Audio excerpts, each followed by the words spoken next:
Hello, everybody.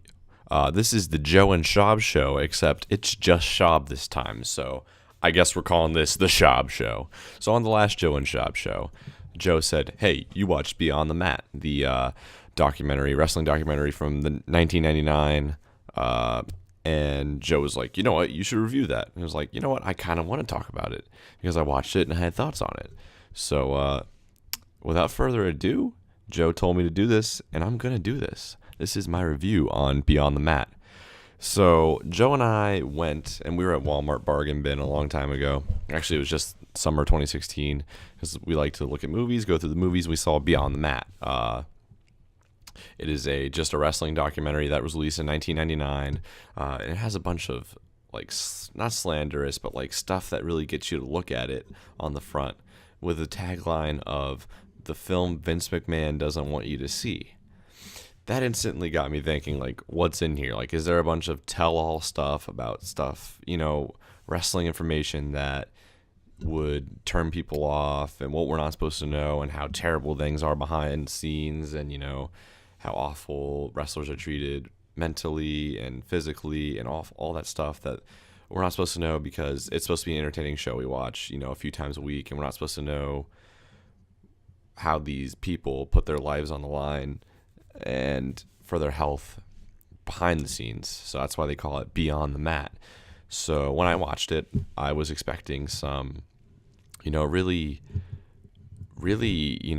slimy stuff. But it's really just, it's directed by a man named Barry Blaustein. Apparently he was already a filmmaker, and it just starts with him talking about how he loves wrestling and pretty much just has the same story as everybody else. We can't explain why we love wrestling, but we do. And he goes into just really what got him into wrestling and how he is basically going to make a film following three wrestlers: Mick Foley, Terry Funk, and Jake Roberts. We all know Mick Foley, obviously one of the greats in WWE, WWF, WWE, as far as just spectacle goes. And we all know Jake the Snake Roberts and Terry Funk. They're older guys. And it's really about their three individual paths. Mick Foley as the guy who's in WWF in the mainstream at that time. Terry Funk, who is 53, is having knee problems and really is on his last leg and shouldn't be wrestling anymore, but he's in ECW. And Jake Roberts, who is a nobody at that time, and his relationship with his daughter and drugs. But other than that, there's actually some independent scene stuff you get to see about how people in the indies don't really make money. They put all of their time on the line to get a chance at WWE, and there's really almost no chance for them. And one of the most interesting things is somebody does get signed based off of the fact that they can puke on command. So you actually see the meeting of this guy, Puke, with Vince McMahon. You get to see the meeting firsthand. And he's like, "I'm going to call your wrestler name's going to be Puke. And your gimmick's going to be that you can puke. So that's your name. All right, so try to puke." So in their meeting, he gets a garbage can out and is like, "Puke in this right now." And he's like, "Okay." And he couldn't do it. But it was just really weird to see that. Other than that, the movie just starts with just a bunch of random stuff from behind the scenes. And basically what I'm getting at about this movie is that since it's 2017, we have seen a lot of backstage stuff, and kayfabe is not something that's protected anymore. We know what goes on behind the scenes. We are marks. We watch it, but we know what's going on. We're not like kayfabe fans where we believe all this and we don't really pay attention to the person. We pay attention to the wrestler.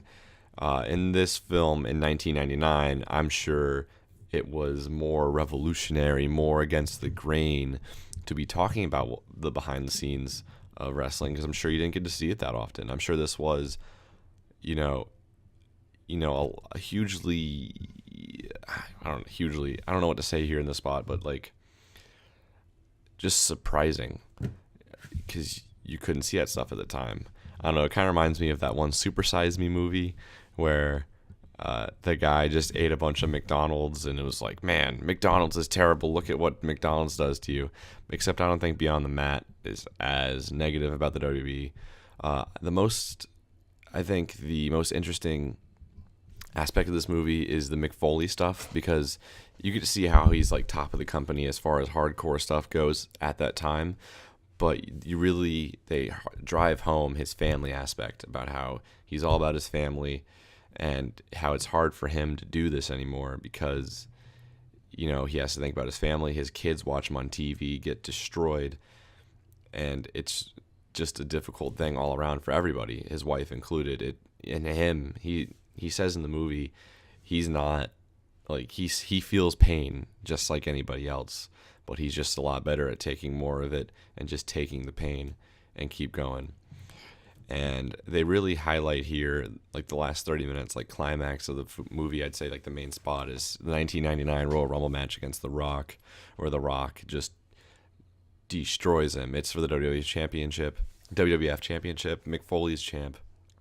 And Rock, I don't know how many times, but uses a steel chair to his head, and his kids are front, second, third row watching him, his two kids and his wife. And they have to leave during the match. This was probably like the number one hardest thing to watch in this movie, as far as like, wow, this is, there's no script for what happens outside the ring. It was another tagline for it. And it's like, this was very difficult to watch, seeing his family, because I don't know, I have people I care about. I have family members. If my dad, I went to work one time and my dad, was just getting destroyed, and I'm like, Dad, why are you doing this? And it's like, oh, it puts money on the table, it puts food on the table, it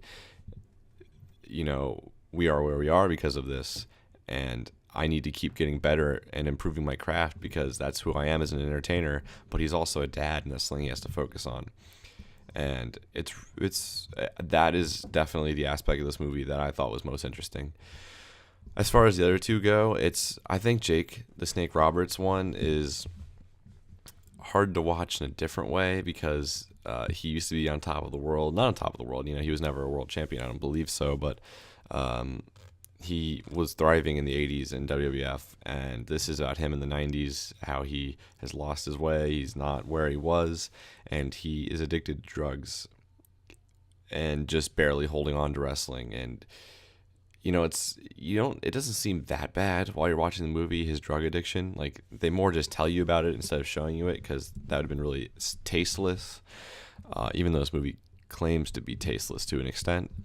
But most of his part is they film a conversation between him and his daughter, where his daughter is saying, you have to fucking stop this. You have to get your life together for me, because you've never wanted to have a relationship with me.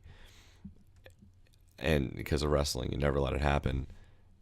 And now Jake the Snake's like, he sits there, says, okay, I really have to do something about this. And then at the end of the movie, it's like nothing ever changed. Jake the Snake remained to be a drug addict. And the conversation's uncomfortable to watch, because, you don't really feel like you should be able to be watching that this is these two people in their personal moment. There's cameras on them, and it's about how father's not able to spend time with the daughter, never sees the daughter because of this drug addiction, and how terrible and disconnected he was. And it's just so uncomfortable. You feel for the daughter, but she hits so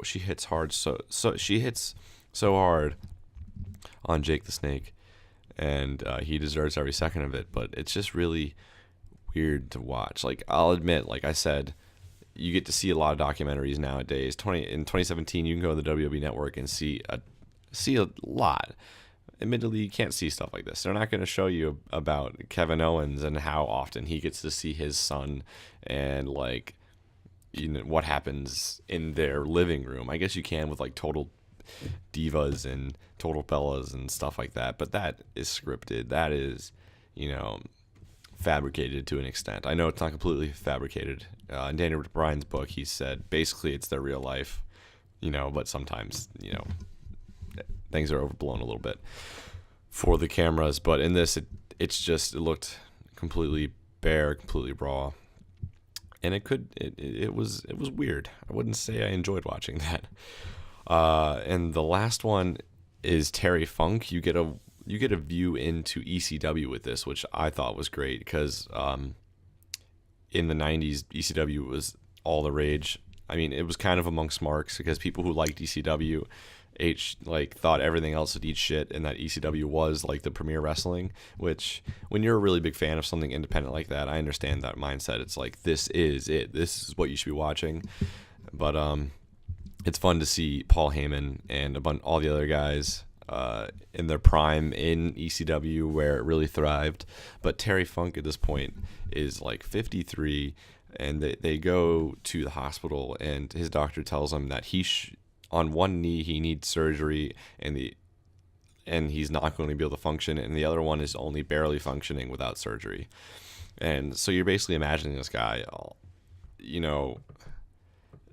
it's just so hard to see because he keeps wrestling. He's like, no, I can't stop wrestling. It's one of those mental things where he's been wrestling for however many years. Terry Funk is an absolute like legend as far as how long he's been wrestling in his career, and he just keeps going with this knee injury, especially in ECW where it's extreme. Obviously the matches are hardcore, and you see him in a title match and he actually wins, and everybody cheers and gets a big pop for him, and he's like, I don't know, it was worth it, but really, was it really worth it? Because his wife or his daughter's there, and he's like, I can't see him do this anymore. He doesn't have the knees, he doesn't have this, like his mind wants him to keep going, but his body's telling him he's got to stop. And I didn't like that because how do you look at that and go, yeah, I don't know. I liked being able to see the background of ECW, but seeing two men with problems and one overcomes them. Terry Funk is in a fine spot. Like, you don't see what happens with his health, even though I imagine it progressively got worse. And Jake Roberts, I read also, it got progressively worse, his drug addiction. Neither of them are dead. They're both alive, so I imagine they're at least better. I mean, they survived this long. This has been 18 years. And the Mick Foley stuff was like the prime stuff to watch. But basically what I'm getting about this movie is, other than that stuff, Vince McMahon's literally in the movie. So this is why I originally wanted to make the review, because I was like, I mean, it's not hard to get behind the scenes of people's lives. Like in like the Stone Cold podcast and the documentaries, they do tell like the bad parts of people's lives. They don't tell them to this like unscripted of a sense, I guess, because this seems like to almost intentionally make it, more surprising. But